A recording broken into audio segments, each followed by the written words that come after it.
요한복음 1장. 태초에 말씀이 계셨습니다. 그 말씀은 하나님과 함께 계셨는데 그 말씀은 곧 하나님이셨습니다. 그분은 세상이 창조되기도 전에 하나님과 함께 계셨습니다. 모든 것이 그분을 통하여 지음을 받았습니다. 지음을 받은 것 중에서 어느 것 하나도 그분 없이 지어진 것이 없습니다. 그분 안에는 생명이 있습니다. 그 생명은 세상 사람들을 비추는 빛이었습니다. 그 빛이 어둠 속에서 빛을 발했지만 어두움은 그 빛을 깨닫지 못했습니다. 하나님께로부터 보냄을 받은 요한이라는 사람이 있었습니다.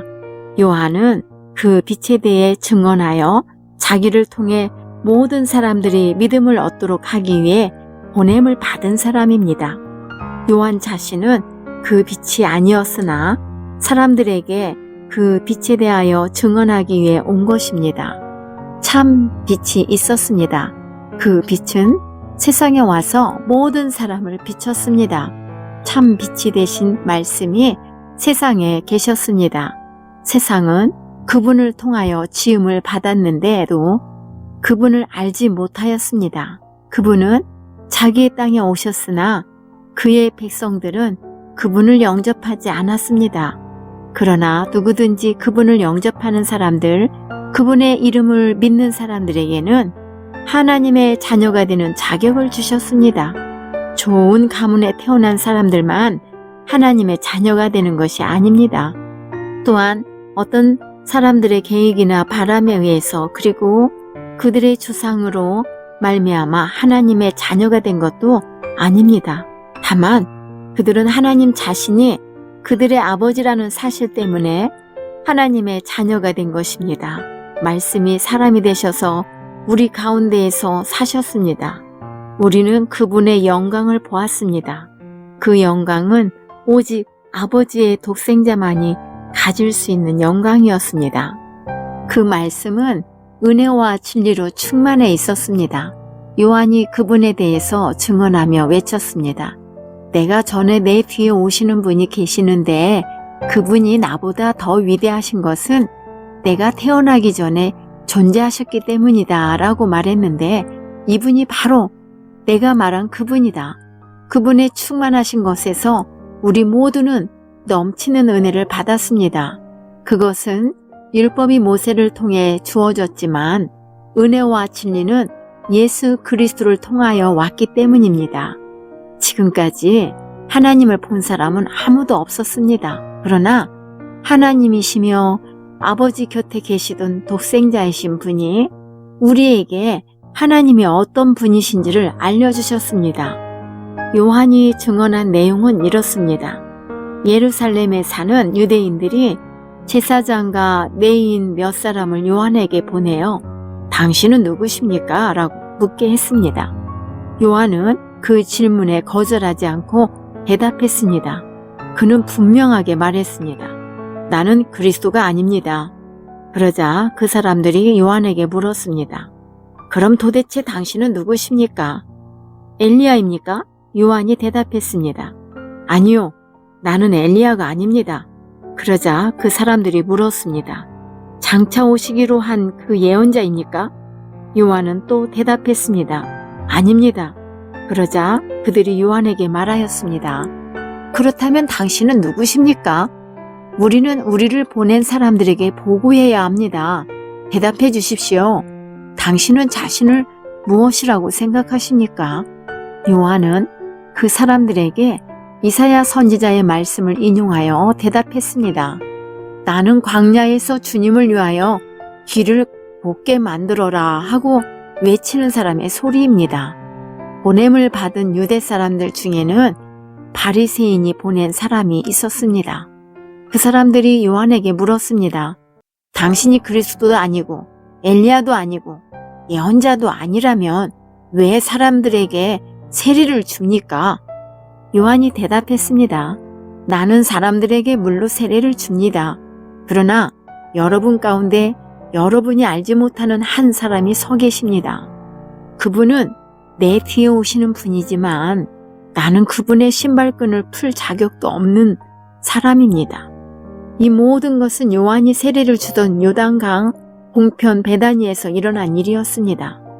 다음 날 요한은 자기에게 오시는 예수님을 보고 이렇게 말했습니다. 보십시오. 세상 죄를 지고 가시는 하나님의 어린 양이십니다. 이분이 바로 내가 내 뒤에 오시지만 그분이 나보다 더 위대하신 것은 내가 태어나기 전에 존재하셨기 때문이다 라고 말했던 분입니다.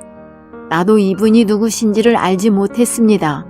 그러나 내가 물로 세례를 주러 온 이유는 이분을 이스라엘 백성들에게 알리기 위해서입니다. 또 요한이 증거했습니다. 나는 성령께서 비둘기처럼 하늘로부터 내려와 그분 위에 머물러 계신 것을 보았습니다. 나 역시 그분이 그리스도이신 것을 알지 못하였습니다.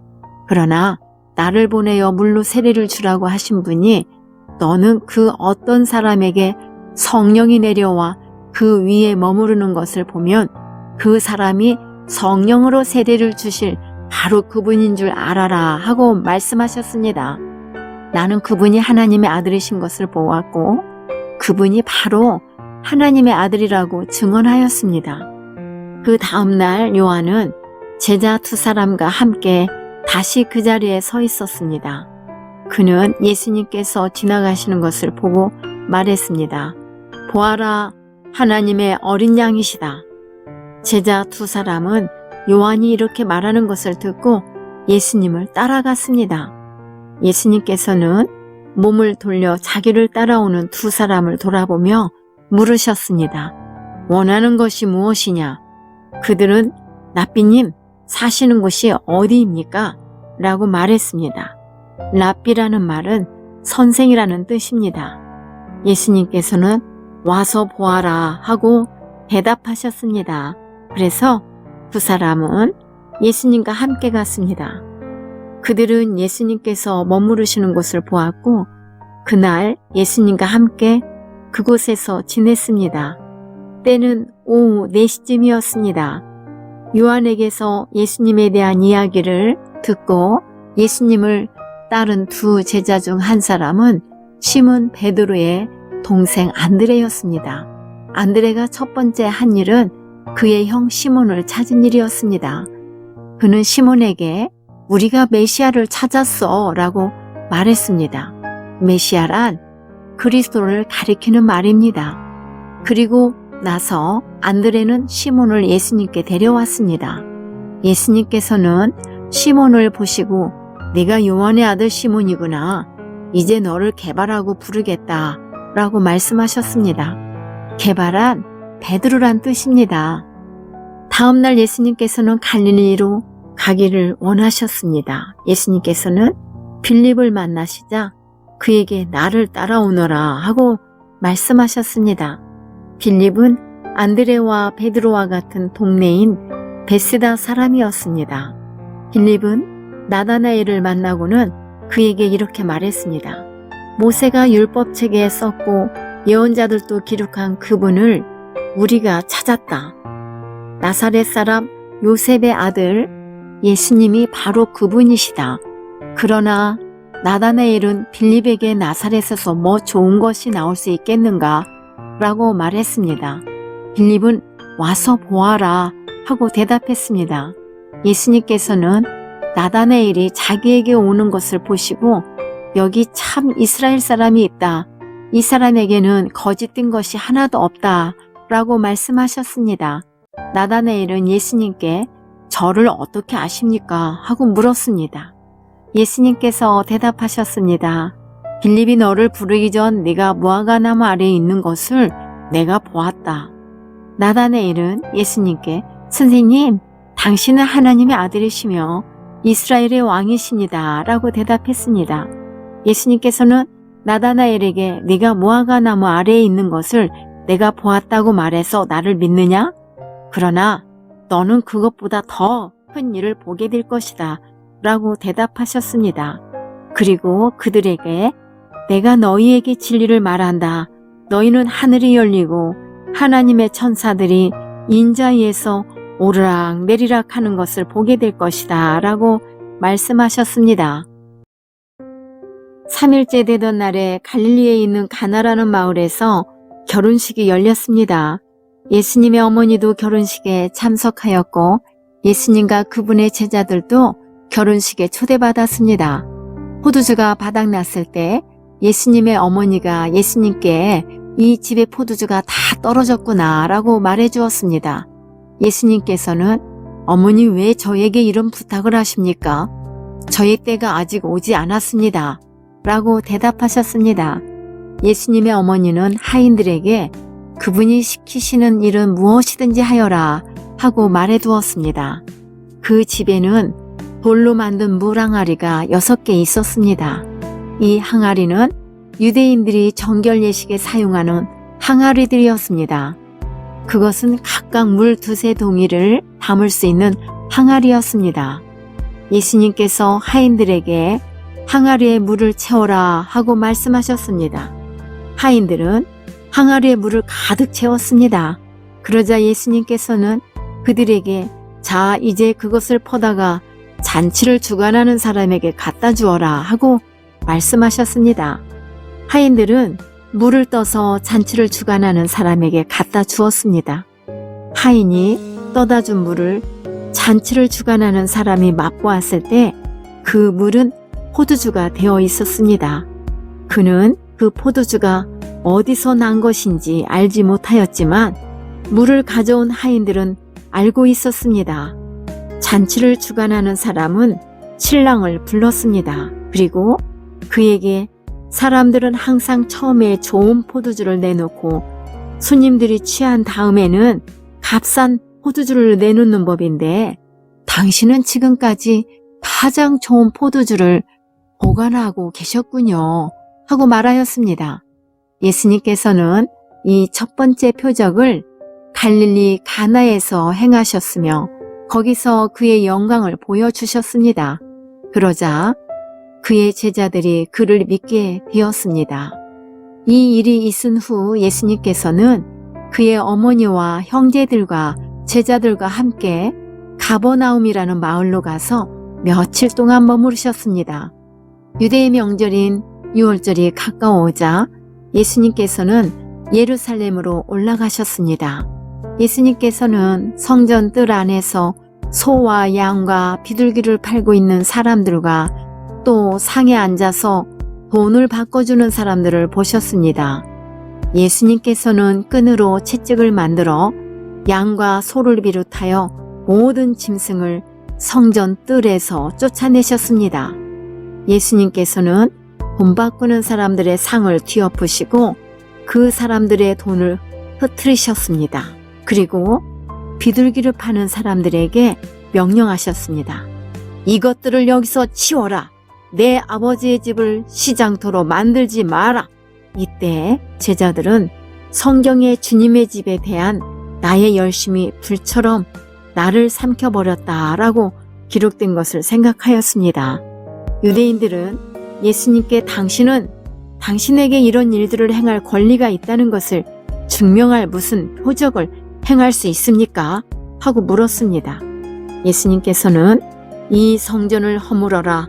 그러면 내가 3일 만에 이것을 다시 세우겠다라고 대답하셨습니다. 그러자 유대인들은 이 성전을 건축하는데 46년이 걸렸는데 당신이 3일 만에 다시 세우겠다는 겁니까? 라고 반문했습니다. 그러나 예수님께서 말씀하신 성전은 그분 자신의 몸을 가리키는 것이었습니다. 예수님께서 죽은 자들 가운데서 부활하신 후에 그분의 제자들은 예수님께서 이렇게 말씀하신 것을 기억하였고 그들은 성경과 예수님께서 하신 말씀을 믿었습니다. 예수님께서 예루살렘에 계시는 유월절 기간 동안 많은 사람들이 그분이 행하시는 표적을 보고 예수님을 믿었습니다. 그러나 예수님께서는 모든 사람을 알고 계셨기 때문에 자기 자신을 그 사람들에게 맡기지 않으셨습니다. 예수님께서는 사람들의 마음속에 무엇이 들어있는지 알고 계셨기 때문에 사람에 대해서 어느 누구의 증언이 필요가 없었습니다. 바리새인들 중에 니고데모라는 사람이 있었습니다. 그는 유대 공의회 의원 중 한 사람이었습니다. 어느 날 밤 니고데모가 예수님을 찾아왔습니다. 그는 선생님, 우리는 당신이 하나님께로부터 오신 선생님이라는 것을 압니다. 하나님께서 함께 하시지 않는다면 아무도 선생님께서 하셨던 일들을 행할 수 없습니다. 라고 말했습니다. 예수님께서 대답하셨습니다. 내가 너에게 진리를 말한다. 누구든지 다시 태어나지 않으면 하나님의 나라를 볼 수 없다. 니고데모가 예수님께 물었습니다. 사람이 이미 나이가 많아 어른이 되었는데 어떻게 다시 태어날 수 있겠습니까? 어머니의 태 안에 다시 들어가 2번씩이나 태어날 수 있겠습니까? 예수님께서는 이렇게 대답하셨습니다. 내가 너에게 진리를 말한다. 누구든지 물과 성령으로 태어나지 않는다면 그 사람은 하나님 나라에 들어갈 수 없다. 사람이 육체로는 그의 부모로부터 태어나지만 영적으로는 성령으로부터 태어난다. 내가 너에게 다시 태어나야 한다라고 말한 것에 너무 놀라지 마라. 바람은 제 마음대로 부는 법이다. 너는 바람 부는 소리는 듣지만 그 바람이 어디서부터 와서 어디로 가는지는 알지 못한다. 성령으로 다시 태어나는 모든 사람도 이와 같다. 니고데모는 이런 일이 어떻게 가능할 수 있습니까? 라고 물었습니다. 예수님께서 대답하셨습니다. 너는 이스라엘의 선생인데도 이 일들을 이해하지 못하느냐? 내가 너에게 진리를 말한다. 우리는 우리가 아는 것을 말하고 우리가 본 것을 증언한다. 그러나 너희는 우리가 증언한 것을 받아들이지 않고 있다. 내가 너희에게 이 세상의 일들에 대해 말했는데도 너희는 나를 믿지 않는데 내가 너희에게 하늘의 일들을 말한다면 너희가 어떻게 믿겠느냐? 하늘에서 내려온 사람, 곧 인자 위에는 하늘에 올라간 사람이 아무도 없다. 모세가 광야에서 뱀을 높이 들었던 것처럼 인자도 들려야 한다. 그것은 그를 믿는 사람들에게 영생을 얻게 하기 위해서이다. 이와 같이 하나님께서는 세상을 사랑하여 독생자를 주셨다. 이는 누구든지 그의 아들을 믿는 사람은 멸망하지 않고 영생을 얻게 하려 하심이라. 하나님께서는 세상을 심판하시기 위해 그의 아들을 세상에 보내신 것이 아니라 자기의 아들을 통하여 세상을 구원하시기 위해 아들을 보내신 것이다. 하나님의 아들을 믿는 사람은 유죄 판결을 받지 않는다. 그러나 그를 믿지 않는 사람은 이미 유죄 판결을 받은 것이다. 그것은 사람이 하나님의 독생자의 이름을 믿지 않았기 때문이다. 판결 내용은 이렇다. 빛이 세상에 와 있지만 사람들은 빛보다는 어두움을 더 좋아하였다는 것이다. 그들이 어두움을 더 좋아하는 것은 그들의 행위가 악하기 때문이다. 악을 행하는 사람마다 빛을 미워하며 또한 빛으로 말미암아 자기의 행위가 폭로되는 것이 두려워 빛을 향해 나오지 않는다. 그러나 진리를 행하는 사람은 그가 행한 모든 일들이 하나님을 통하여 행한 것이라는 사실을 나타나기 위해 빛을 향해 나온다. 이 일이 있은 후 예수님과 그의 제자들은 유대 지방으로 갔습니다. 예수님께서는 거기서 그의 제자들과 함께 머무르시면서 사람들에게 세례를 주셨습니다. 세례자 요한도 살렘 근처에 있는 에논에서 세례를 주었습니다. 이는 그곳에 물이 많고 사람들도 계속해서 자기에게 나왔기 때문입니다. 이때는 요한이 아직 감옥에 갇히기 전이었습니다. 요한의 제자들 중 몇 사람과 유대인 사이에 정결 예법에 대한 논쟁이 벌어졌습니다. 그래서 그들은 요한에게 와서 선생님, 요단강 동편에서 선생님과 함께 계시던 분, 즉 선생님께서 이전에 증언하셨던 그분이 지금 세례를 주고 계시며 모든 사람들이 그분에게로 가고 있습니다. 라고 말했습니다. 요한이 대답했습니다. 하늘의 하나님께서 주지 않으시면 사람은 아무것도 받을 수 없다. 너희들은 나는 그리스도가 아니며 그분보다 앞서 보냄을 받은 사람이다. 라고 말한 것을 들은 증인들이다. 신부의 주인은 신랑이다. 신랑을 기다리며 그가 오는 소리에 귀를 기울이는 신랑의 친구는 신랑의 소리를 듣고 대단히 기뻐한다. 나의 기쁨도 이와 똑같은 것이다. 나의 기쁨이 이제 이루어졌다. 그분은 점점 더 위대해질 것이고 나는 점점 더 사람들의 관심에서 멀어지게 될 것이다. 위로부터 오신 분은 모든 것 위에 계신 분이다. 땅으로부터 온 사람은 땅에 속하여 땅의 일을 말한다. 그러나 하늘로부터 오신 분은 모든 것 위에 계신 분이다.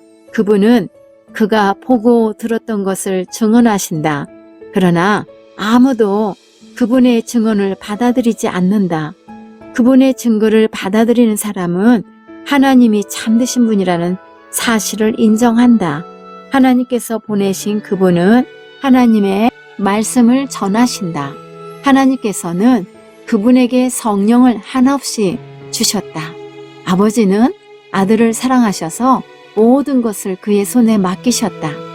아들을 믿는 사람은 영생이 있지만 아들을 거역하는 사람은 생명을 보지 못하고 도리어 하나님의 진노가 그에게 있을 것이다.